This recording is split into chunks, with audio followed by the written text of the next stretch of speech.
On a annoncé hier de nouvelles coupes dans les médias, 87 postes qui ont été coupés principalement en région chez Québécois. Ça s'ajoute aux centaines de postes qui ont été coupés dans les dernières années. On est à plus de 800, je pense, dans les dernières années, en tout et partout. On attend depuis 2023 le fameux plan d'aide d'urgence aux médias que le ministre de la Culture avait promis, puis qui n'est jamais arrivé finalement. Le Parti québécois a fait plusieurs propositions dans les dernières années, à commencer par les mesures qui ont été annoncées lors de notre caucus à Alma en janvier 2024 et qu'on a rappelé à plusieurs reprises depuis.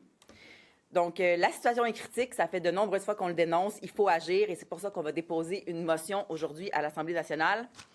Donc, l'Assemblée nationale demande au gouvernement d'étendre le crédit d'impôt pour soutenir la presse d'information aux médias radio, télé et numériques lors de la mise à jour budgétaire de novembre 2025. Prêt pour vos questions. Sur la Côte-Nord, peut-être, ce matin, dans Radio-Canada, comment vous recevez ce projet minier, ferroviaire? D'abord, c'est Québec qui devrait décider des projets sans avoir à quémander à Ottawa de considérer des projets qui sont importants pour nous. Le chef du Parti québécois a parlé d'économie de comptoir où le fédéral peut décider à loisir de ce qui doit être développé. Je rappellerai que Québec est, comme dans bien les domaines, à la merci des choix fédéraux, en espérant que Mark Carney ait les mêmes priorités. Et puis, pour le reste, ce qui est important, c'est l'appui des communautés. C'est l'acceptation sociale. Alors, on va se placer dans la même position que le premier ministre, puis voir si le gouvernement fédéral va considérer les choix du Québec. Le gouvernement Legault menace encore de couper l'aide sociale aux réfugiés si le fédéral ne paye pas. La solution, selon nous, c'est d'accélérer le traitement pour les demandeurs d'asile. Aux Pays-Bas, c'est très, très court, 1 mois. Le gouvernement fédéral, ça peut aller jusqu'à 3 ans. Donc, il me semble que c'est là-dessus qu'on devrait intervenir pour limiter la pression sur nos services publics. Donc, on est davantage dans une proposition très concrète que de menacer. Ça ne fonctionne pas, M. Bérubé. Là, ça fait des années que le gouvernement du Québec dit, depuis Roxanne, qu'on dit réduire les seuils. Le fédéral le fait, oui, non, peut-être. Là, sa méthode forte qu'on va appuyer pour les faire forcer, vous ne trouvez pas que c'est une bonne idée? Tirons-en des conclusions politiques. Ne contrôle pas notre immigration. Je suis en train de dire que le Québec devrait être le seul maître d'œuvre de l'accueil. Le Québec, c'est pas un pays encore. Là. Je vous ai fait une proposition très concrète à travers vous, au gouvernement fédéral. Je veux dire, on paie la moitié de nos taxes et nos impôts à Ottawa. Quels sont les services offerts? Quel est le rendement qui est offert? Ça, c'est un exemple. Pour le reste, je ne pense pas que des gens qui sont déjà vulnérables devraient souffrir davantage. Ce n'est pas la première chose que je proposerais. J'ai un enjeu très concret. J'ai un comparable avec les Pays-Bas. 1 mois, gouvernement fédéral, 3 ans. Il me semble que si on réduisait juste de 1 an ou 2 ans, la pression serait considérablement moindre. Ceci étant dit, sur ce que vous évoquez, c'est la même question en éducation. On a eu une interpellation mardi matin. Le nombre d'écoles que ça prend pour offrir des services à l'ensemble des enfants est important. Alors, notre capacité d'accueil est atteinte, mais notre capacité de payer aussi amplement.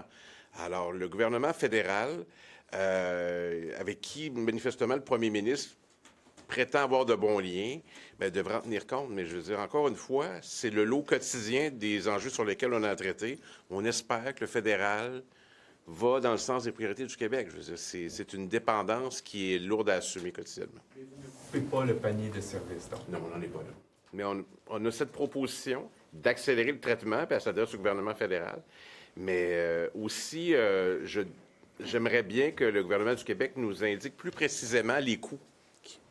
Les coûts auxquels on a à faire face, ça ferait œuvre utile également. Et je pense qu'il n'y a personne qui peut être insensible à ça. Il y a des députés fédéraux qui ont été élus sur le territoire du Québec, des députés libéraux fédéraux, qu'on les sollicite. Je pense que c'est important qu'ils font leur travail. La dépense, c'est 733 millions de dollars.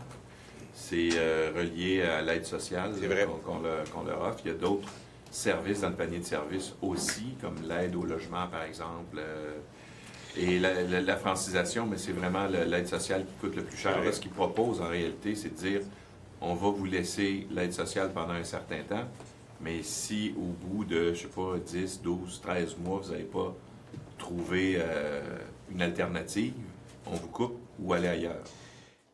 La capacité d'accueil est atteinte, la capacité de payer est atteinte. Je veux dire, la patience est atteinte quant au gouvernement du Québec. Mais en même temps, chaque fois qu'on pose des questions sur cette relation-là, on nous dit qu'on fait des gains, qu'ils nous écoutent, que ça avance. J'invite M. Roberge à nous démontrer qu'il est capable de les convaincre. Je veux dire, il est en position du conducteur là-dessus. C'est un enjeu qui est important. Puis dans les demandeurs, il y a des gens qui sont en véritable détresse. Puis oui, il y a aussi des gens qui viennent au Canada, qui viennent au Québec pour le panier de services. C'est vrai. Il y a des gens qui choisissent de venir ici. Pourquoi? Pour améliorer leur vie. Alors, ils ont un meilleur panier de services ici qu'ils auraient ailleurs. Alors, ça fait partie de l'équation. Mais si on généralise en disant on coupe pour tout le monde, on risque de toucher des gens qui en ont vraiment besoin, puis on a une responsabilité. Donc, oui, ça coûte cher. Oui, ça nous préoccupe, la capacité de payer. J'aimerais ça le gouvernement fédéral bouge là-dessus. Puis le Québec est assez... on est assez clair là-dessus depuis un bon bout de temps, je crois. Certains nous ont proposé comme nom ce matin au 98.5 comme nom de monnaie québécoise. On pourrait appeler ça parce qu'on a déjà eu l'EQ, ça pourrait être le PQ. Il y en a qui ont dit pourquoi pas un René. Le dollar canadien ou le dollar américain ou une monnaie québécoise, votre avis là-dessus? La réponse samedi. Oui, mais vous, votre avis à vous, ce serait quoi? Ça va être la même réponse que celle qui va être donnée samedi au Conseil national. Soyez là. Vous n'avez pas d'avis, vous? Oui, j'en ai un, mais c'est comme un prix de présence. Pour avoir la réponse, il faut être présent. Allez-vous être là, vous, M. Lacroix? Oui, je serai là. Comme chef du bureau politique de Cogeco. Exactement. Notre motion touche Cogeco aussi, hein, ce matin. Réponse samedi. Soyez là. Ça va être qui le gouvernement? Ça, pas de réponse samedi là-dessus.